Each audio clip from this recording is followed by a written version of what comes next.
All right, we are recording. So, hello everybody. It is nice to see you again. And I'm Master Career Strategist and author Ari Schaefer.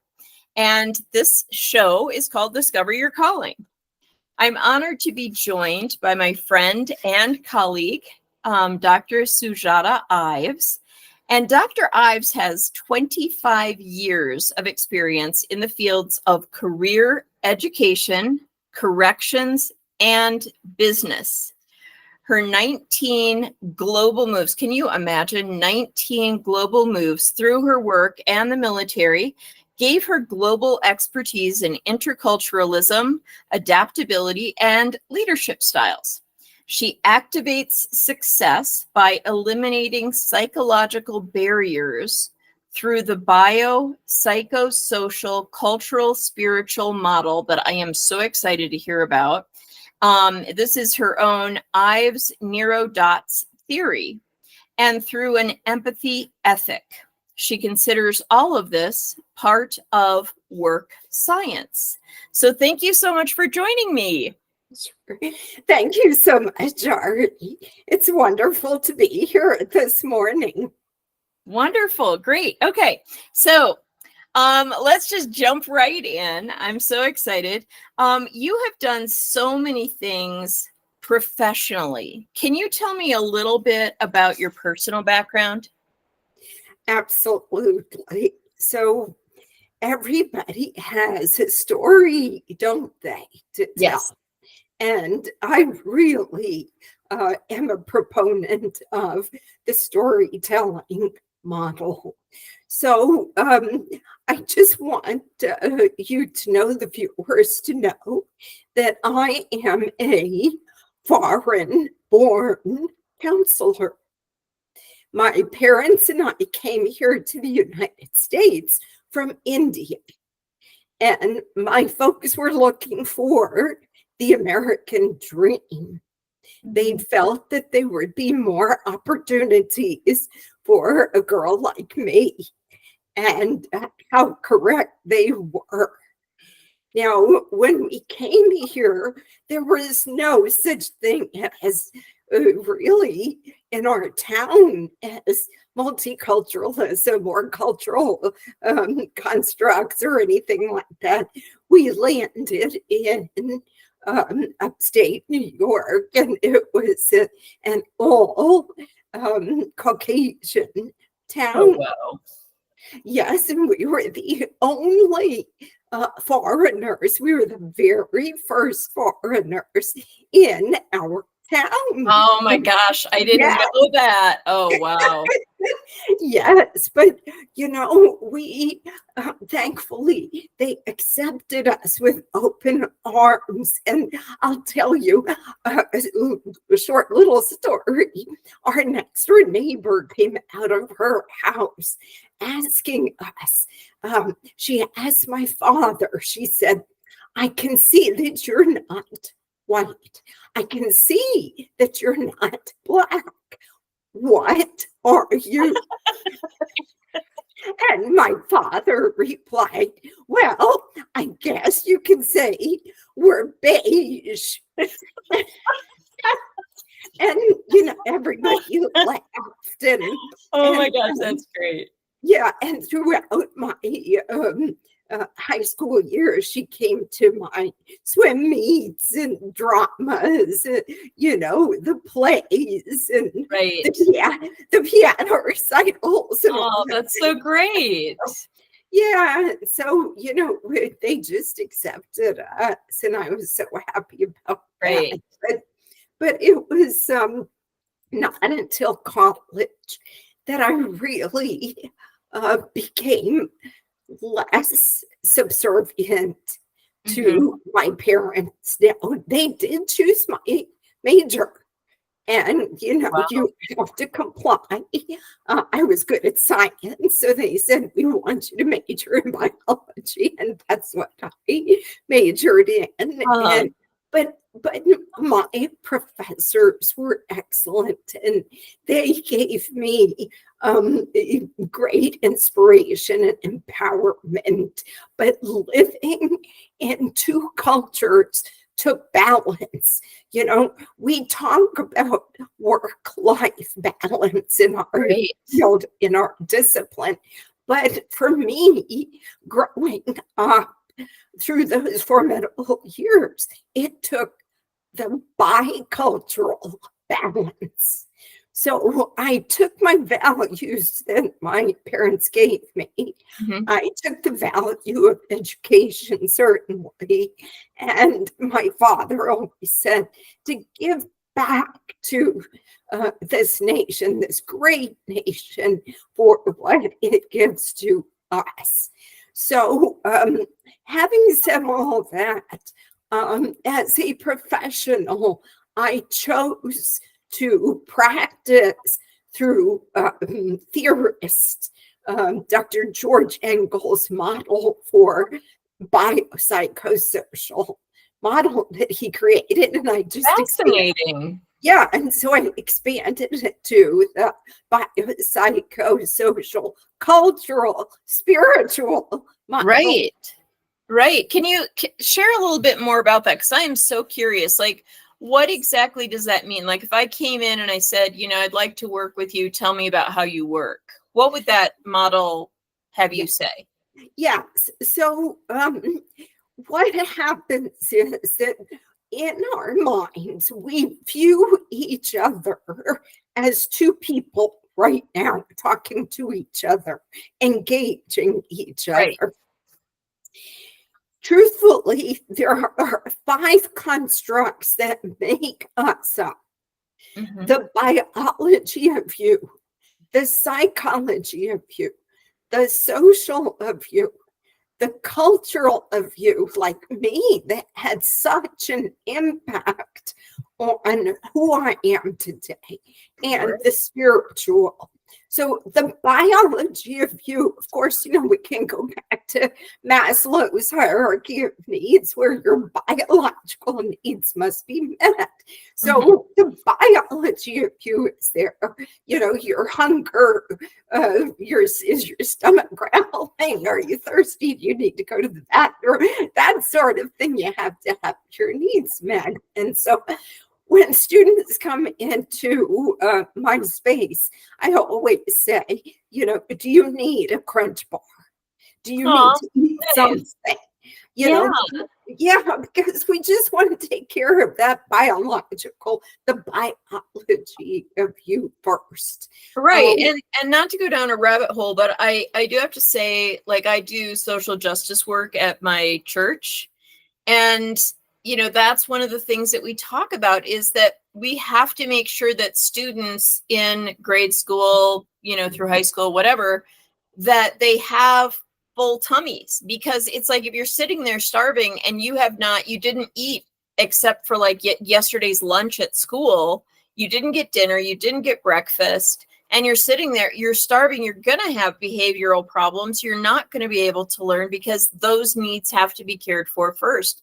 I love that. Exactly. So, you know, just start from those biological needs and then go up Maslow's hierarchy. Mhm. Of course, the psychology is what we think. It all starts with a thought, and we have 74,000 thoughts that are just randomly coming in and out. I mean, how many times has this happened? Like, you know, you're driving or you're taking a walk, and it's a perfectly beautiful day until some darn thought comes in there from 2008 or something. It's like, wait a minute, where did that come from? So, Right. you know, your neurons are doing their thing up here, but we have something called free will. And as a humanistic psychologist, you know, we bring that free will, we bring that awareness into this equation, and we say, oh, okay, you know, I don't have to pay attention to each and every thought that comes. Thoughts are like visitors. Right. And, you know, who knows where and why that thought came in, but just release it and we move forward. The social of us is huge because we are influenced by our external environment. The books we read, the music we listen to, the people we hang out with, our peers, our family. And so, the social can really influence us positively and negatively. And of course, culture. And honestly, you don't have to come from India like me. Each family has a specific house culture. Their traditions and how they do things, and their norms, their values and such. Because if you look at the stats, the 52% divorce rate, it's not only because of different cultures, right? Because Caucasians marry Caucasians, African Americans marry African Americans, they get divorced. So it's really this adaptation piece of cultures, and so that takes communication, effective communication, and conflict resolution skills. Right. It's not only at the workplace relationships, but it's also personal relationships, because vice versa, those two are going to affect each other. Yeah, absolutely. And what I'm reminded of, I don't know if you know of the work of Dr. Ruby Payne. She wrote a book called Crossing the Tracks for Love. And she talked about exactly what you're saying, except she looks at the difference between socioeconomic classes, and how it can cause conflict in marriages. So, for example, things like somebody who's wealthier may use more dishes at dinner time, and somebody who grew up in, less wealthy kind of environment, they might just take something off of the stove and put a hot pad under it and set it on the table. Right. And the other person is like, that's gross, like put it in like a serving dish, like I have an asparagus dish right here, what are you thinking?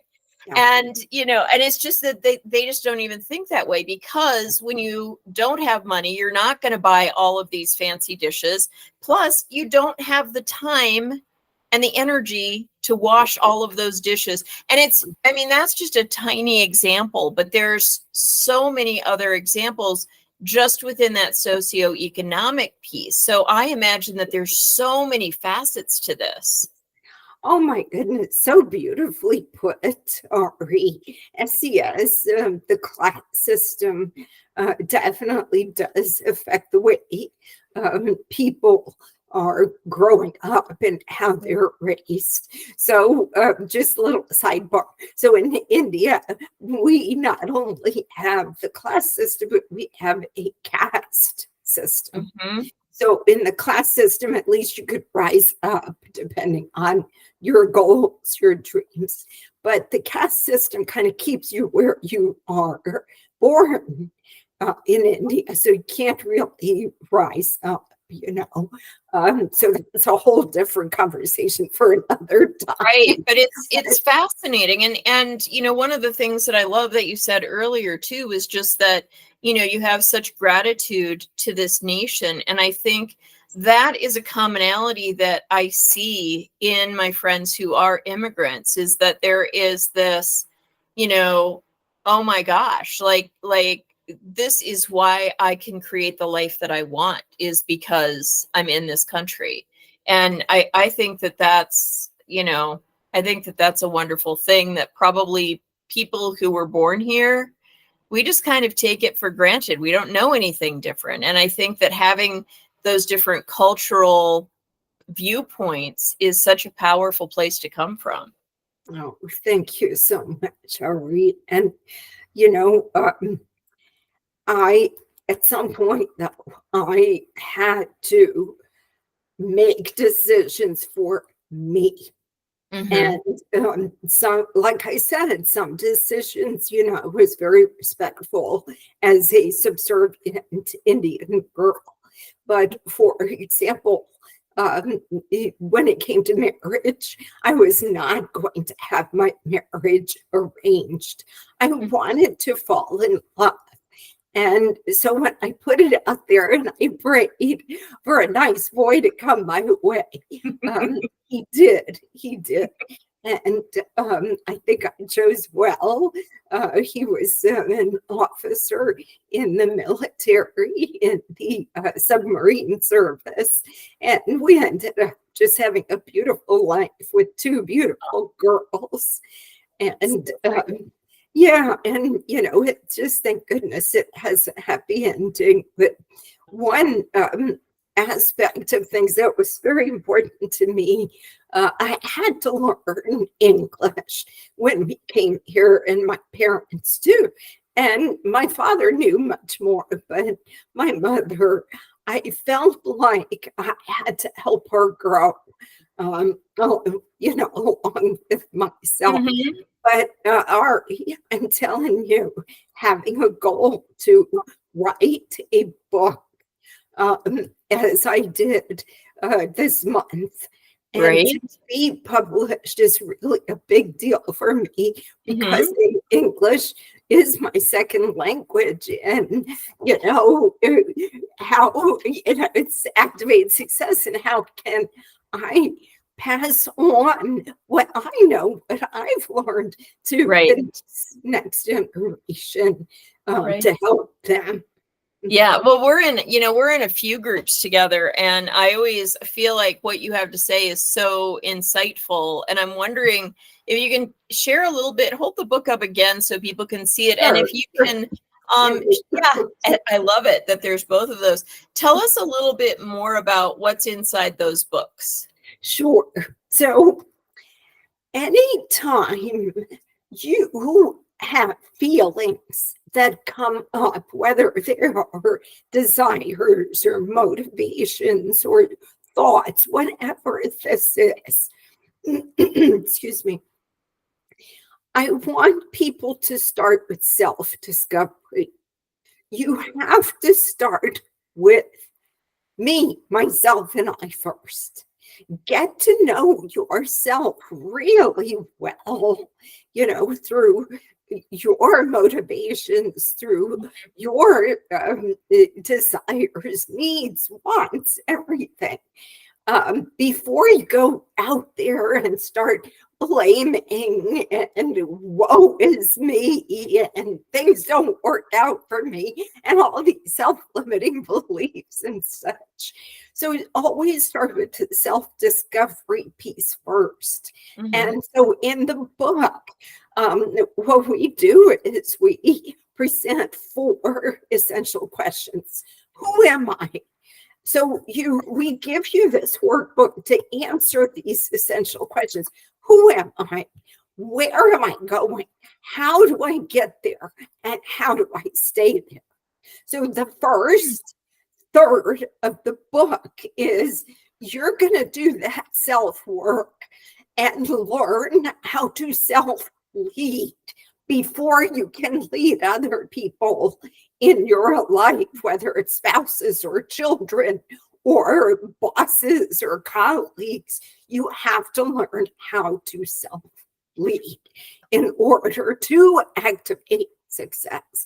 And after that, we start in on different leadership styles. So chapter 4 to chapter 15 are all these styles that I've experienced in the past. And the format is such that we start off with the pain points, then the contexts, and content that's based on theories and empirical grounding of those theories. And then at the very end of each chapter, I give you a section on effective communication and conflict resolution, because it is that important. You see, people don't leave their jobs. they leave people. Mm-hmm. So, absolutely. Yes. And so we come into work with a set of behaviors. We walk into the house with a set of behaviors, and we have to learn how to manage those, how to cope, how through empathy. So I bring in that empathy ethic that you mentioned in the introduction. And the reason why I call it empathy ethic is because it's an ethical responsibility, I think, at this point, for us to be empathetic.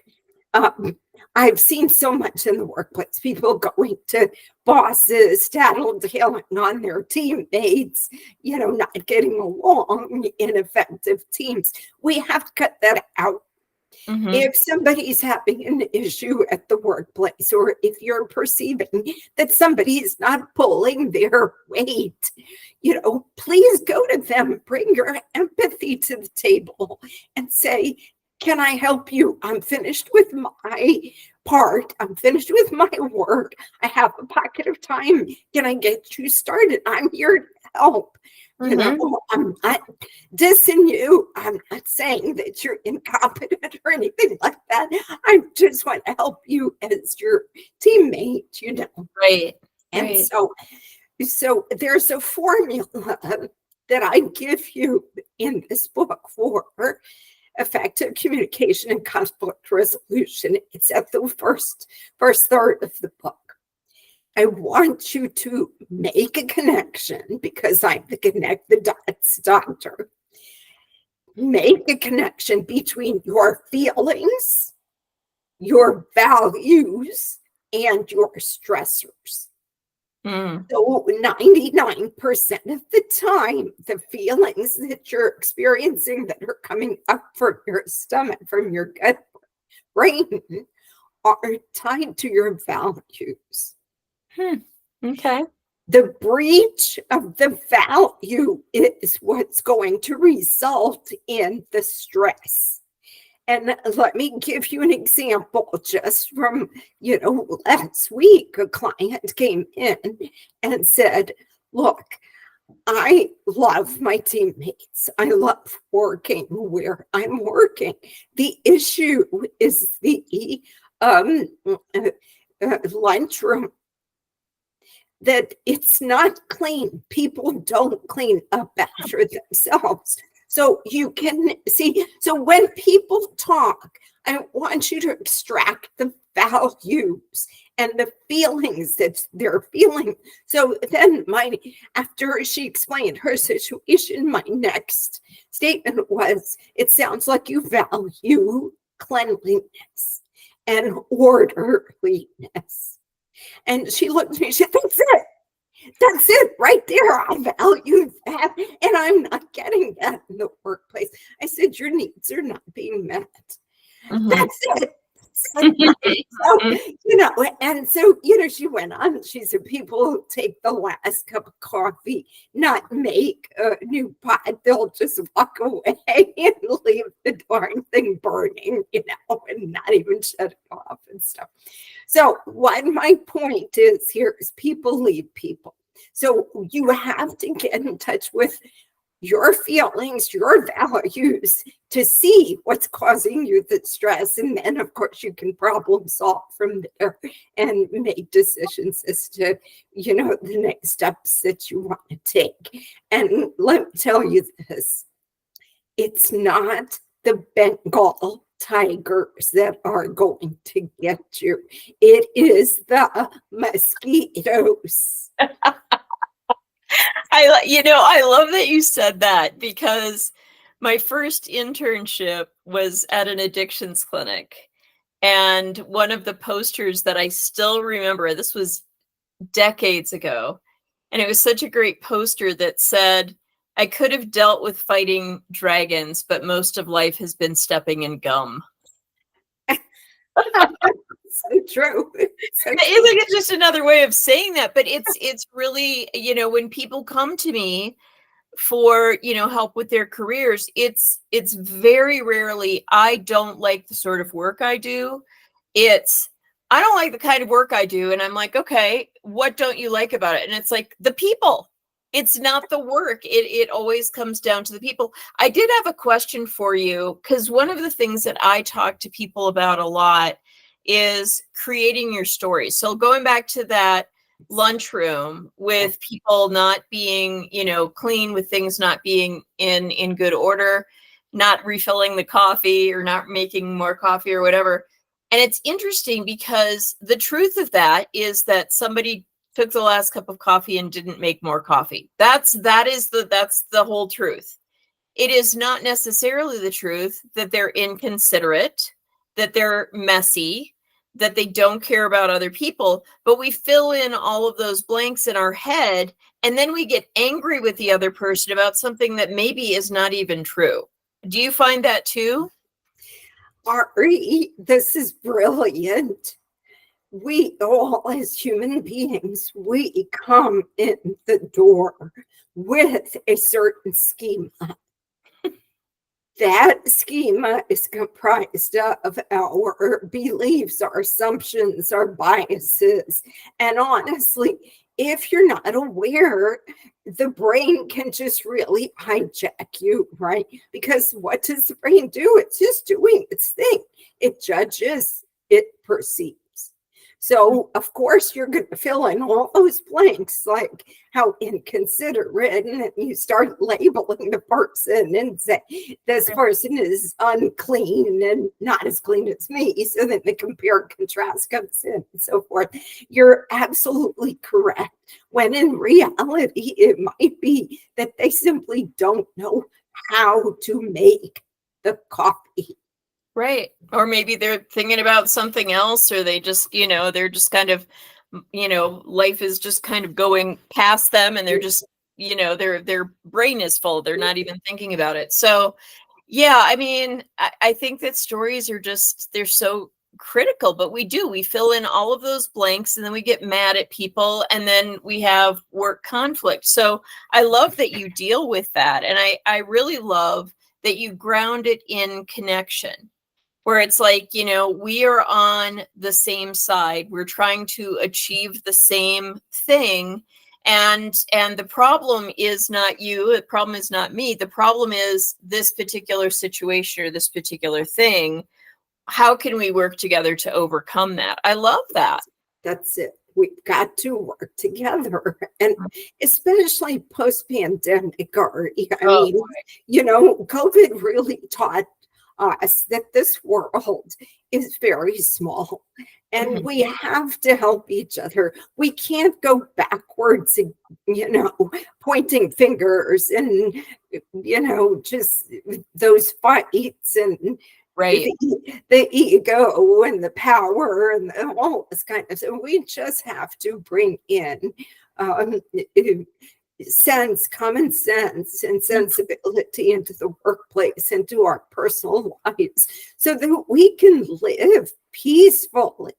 Right. And I think, looking at ethics and looking at empathy, those are just such powerhouses.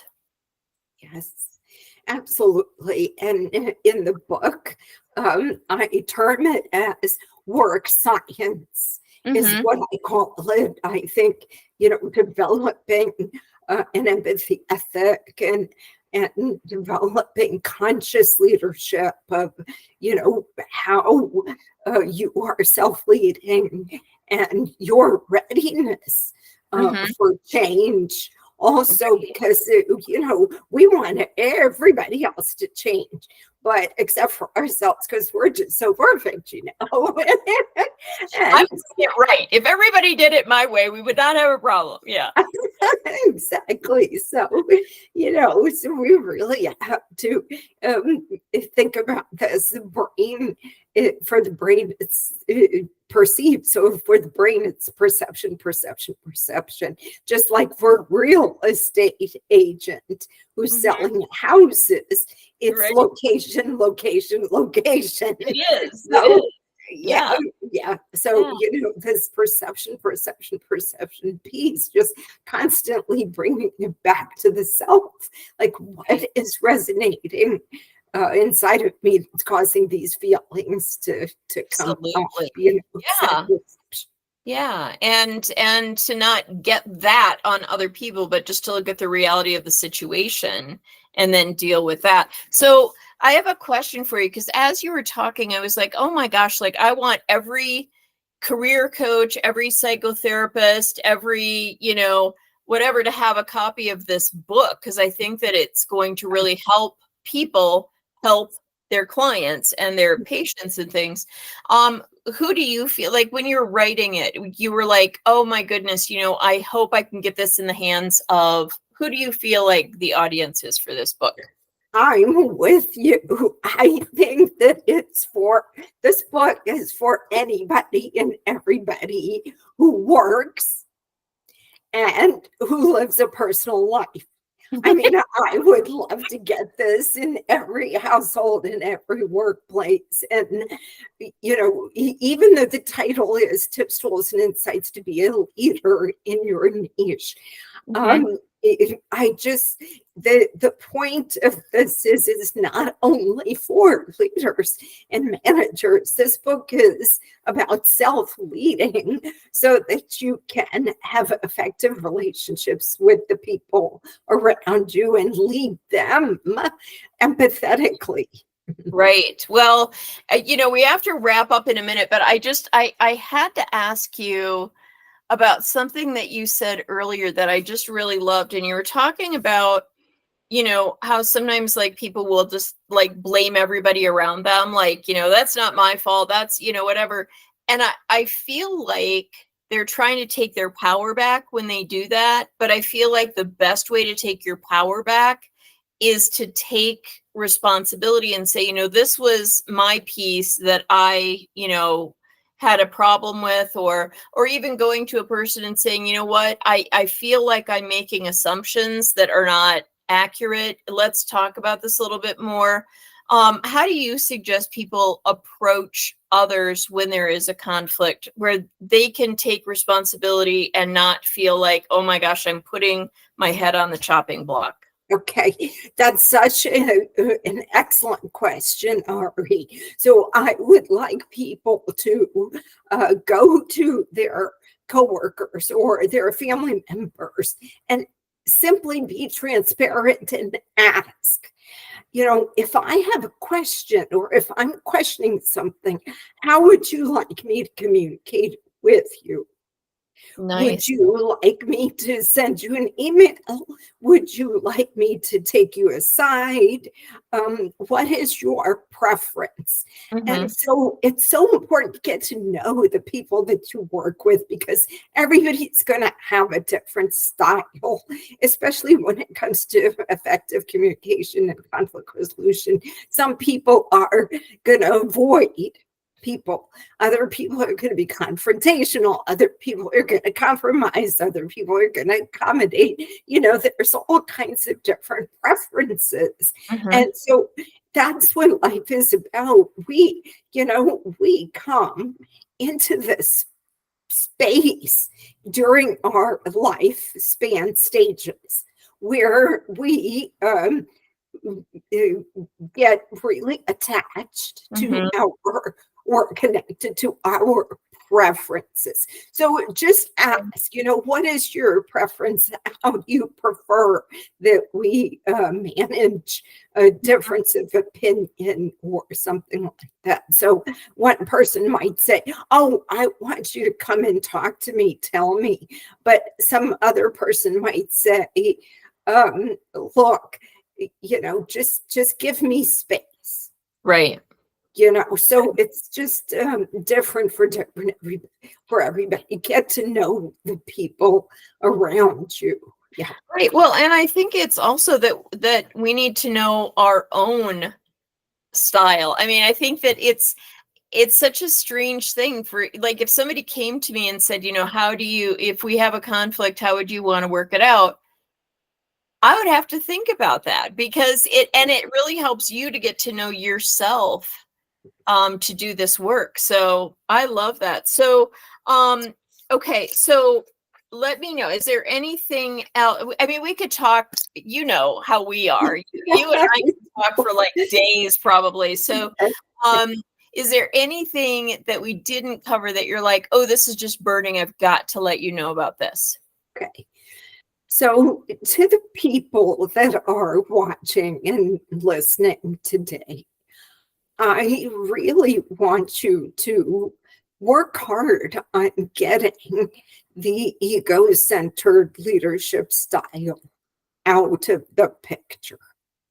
Because self-leading and leading others takes emotional intelligence, it takes psychological intelligence, as well as humanity. We've got to help each other.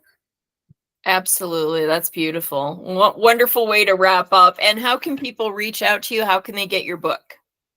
Yes, so the only forum that I'm on as a military dependent is LinkedIn. And I love LinkedIn. So please contact me from there. Also, you can contact me through drsujataives.com. And the books are available on Amazon. And please be sure to leave a review, because somebody had to write a book on leadership that was female, that was an immigrant. And, that had a few challenges along the way. So. Right. Well, and it's just, I think that the book too is just so timely. I feel like we are on the cusp of like, we can change this. We have the opportunity right now, please, let's change this and make a huge difference. Cause I know, when I talk with employers too, they're like, I can't keep my business. I can't keep people employed. Like, what is going on? And I'm like, you know what? Start with this book, because you need to learn to communicate. If you communicate well, it's going to make all the difference. So, yeah. So, I'm going to put a lot more information in the show notes, everybody. So, look down there, and you can also, look there to click on the links for the book to connect with Sujata. And we covered so much, but thank you so much for joining me. And I encourage everyone to check out the book, Activate Success, and the workbook. How cool is that? And, it's all of the contact information is going to be down in the notes.